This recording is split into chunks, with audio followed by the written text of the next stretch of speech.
To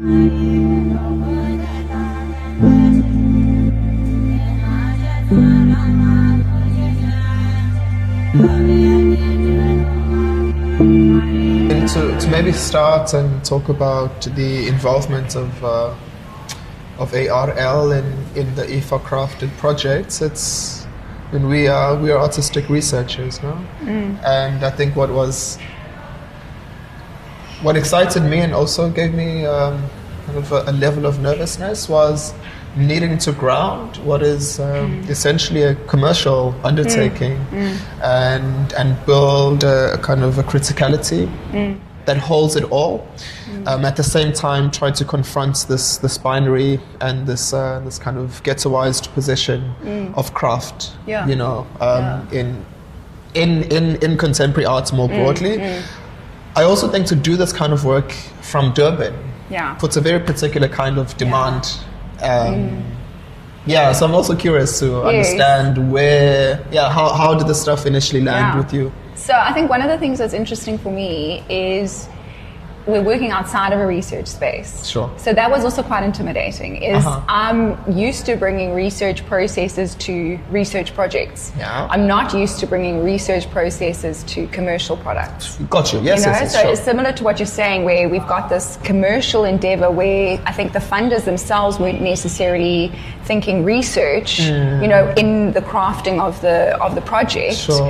And then we kind of said, okay, well, here's an opportunity in terms of heritage documentation. How do we really explore the research element of this process? So I think because it hadn't been done before in that sense, and at least in my own personal kind of professional experience, I hadn't had that experience of working with, you know, like applying a research methodology to something without any university or research team or any other research context to back it up. Got you. Yeah. I kind of enjoy this this method of playing with, I call it playing with the devil, you know? Like, because I think definitely with all the makers that were involved, it's important, and included for ourselves, it's important to find avenues and streams to generate an income. You know? Absolutely. And I think the two are not mutually exclusive. I think it's possible for one to allow and provide the platform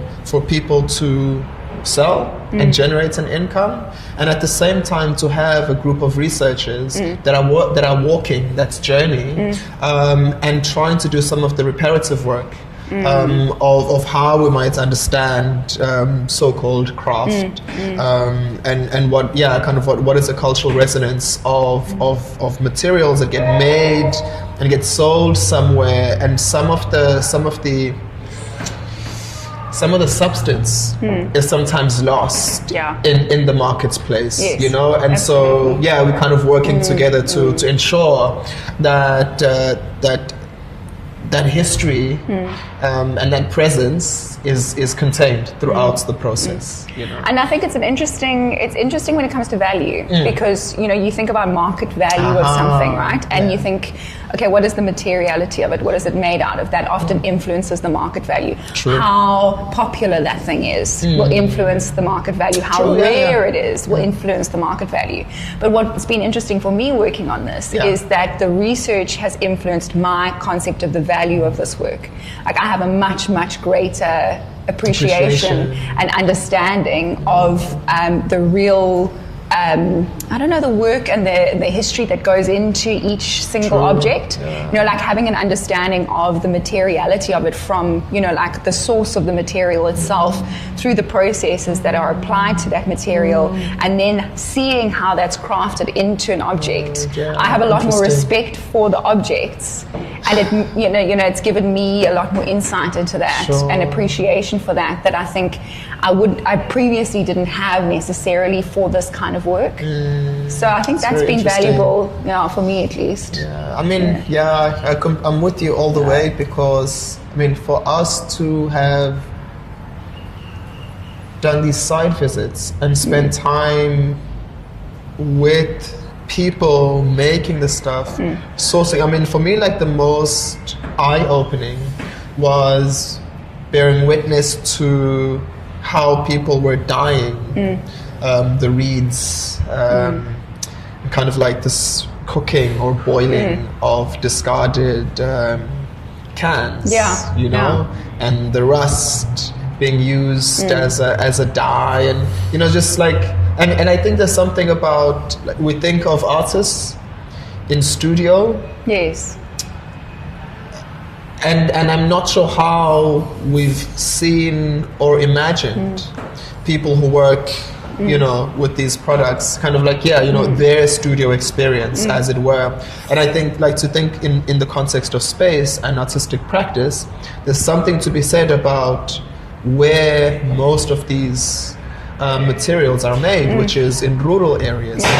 And there's a kind of, there's a perception that we have about rural spaces. Yes. And so there's kind of like, there's almost this grey, like this kind of the way in which we imagine a rural space, or don't imagine a rural space, you know, and to be in that, to think about the relationship between artist and studio, people who work in this discipline in this way, and what might become their studio, or what is their place of making, and to add onto that scaffolding this kind of the perception that we apply and project onto rural spaces from the urban, I think sets up a really interesting tension, and to see that intricacy, and then to have the responsibility to try and express it through this research, you know, the due process, kind of patience, you know, manipulating materials, has been really eye-opening, and has also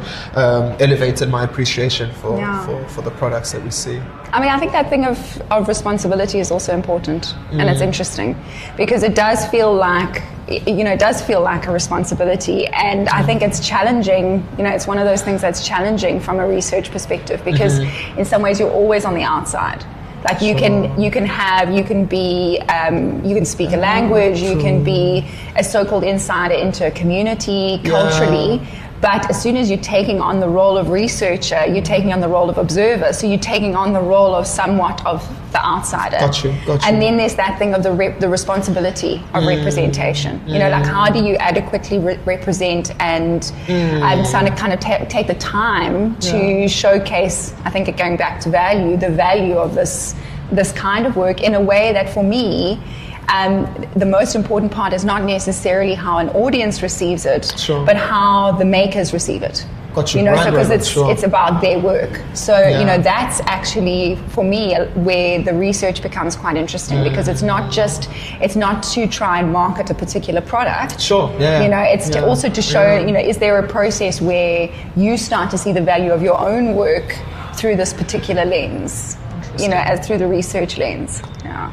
So I think research often sits in an archive. You know, it's often the thing that's done behind the scenes and not necessarily expressed. Sure. So I think that part of what's interesting or important with this is to show the research process, to show the kind of unfolding of this, and to express that in terms of you know, the process that we use to get to a particular point. And so I think it's been valuable also to see as researchers, and to go, okay, this is what we've produced, this is what our methodology was to get there. How do we learn, you know, what are kind of the takeaways? How do we learn from that?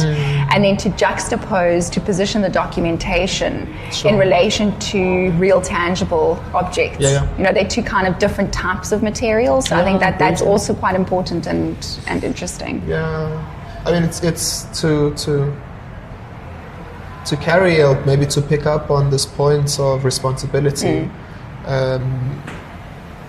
To demonstrate in an exhibition format that responsibility is something else that, I guess, bookends this entire journey, you know.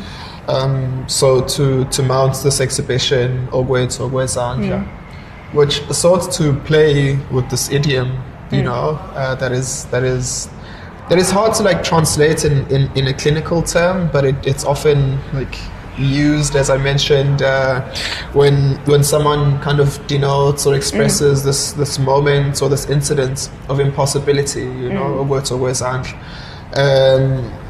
and to kind of take this expression that is often associated with impossibility, and and it also has to do with hands, like kind of like the hand is central in this expression. And to appropriate and to stretch the meaning and the association of this expression into an exhibition format and say, well, there's a way in which when you walk into the room, you realize and you understand that a lot of these objects have to, they come out of people's hands, was one way to shift.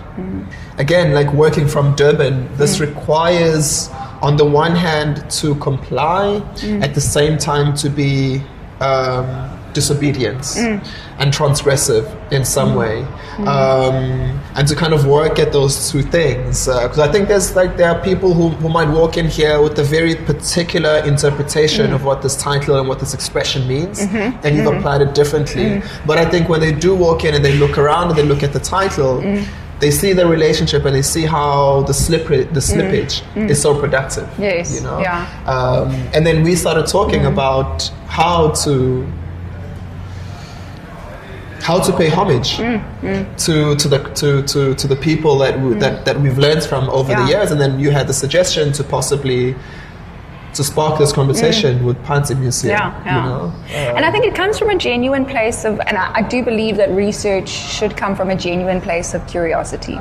Like a genuine interest or a genuine curiosity to understand where something comes from. And so that's where the Panzi Museum kind of conversation was also so interesting for me, was to see some of the history and this kind of tradition that, the traditional spaces that the objects might have come from, but then how, there's been an evolution and also their resilience as objects. It also is a testament to their sort of structural integrity to go and look back at objects or baskets and so, for example, wire work that's been made and how it's retained that form and that's retained that it's kind of like material value, and then how some of these things have been taken into the contemporary space, how some of these processes continue, but then also where, like you're talking about, with the slippages and where these kind of subversions that are happening, where people are kind of pushing the boundaries a little bit in terms of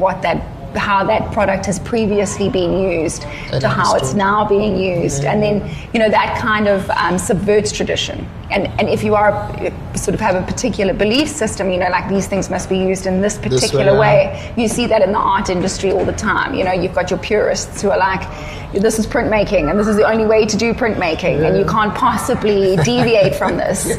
And you will find that, I think that especially within the craft sector, you have, like we often joke around about the idea of the wise old sage who is also the kind of gatekeeper of this knowledge, and it's only allowed to be done in this particular way until somebody comes along and says, I'm going to try this way, and then that becomes the new tradition, and that becomes how that thing is made. I totally agree with you.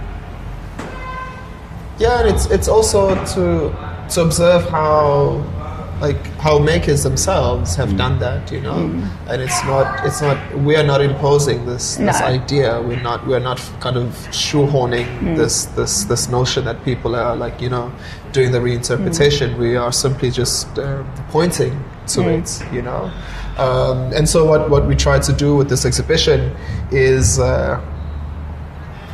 to think about how to appropriately at the same time critically bring an orchestra of these expressions into the same room without it feeling like a overly conceptualized project, partly because this is not an exhibition of traditional objects, as it were. Museums do that, and maybe they do it in the way that they do, and that's fine for what it is. But we were trying to play with a different set of sensibilities, and kind of to place objects in relation so that the observer sees and picks up elements of shapes, materials, use, and presentation. And I think all of those help give this the sense of how things have traveled, how ideas have traveled and kind of morphed over time, and how these uses have also are so available, right? Like you can take a what is like a meat mat, and you can use it as a, you know, you can use it as like a, what is it? Table? No. Yeah, like a table mat. Table mat, Yes. and how you can like use ukhamba in a different way, and again, like I think it also helped me take ownership of the playfulness of some of these materials. Yes. Yeah, like they are not all like these heavy spiritual agents that are. Yes. So a lot of them are like really playful, and the people who made them themselves made them with a very soul and clear intention that they're supposed to be playful. Absolutely, you know? absolutely. I think one of the things that's also interesting about the way this project was structured is we had nothing to do with the design team, nothing to do with the actual informing the products that were being made by the makers as curators. So we had that kind of quite fun position of being able to respond, you know, to kind of express conversations and express connections and pick up on threads, like you say, without it being, we're not doing a museum showcase of Zulu tradition. You know, like that's not what this is about. Totally, so I think that makes it quite playful and fun from a curation perspective. You kind of, you know, you get to have a little bit of a good time with the. I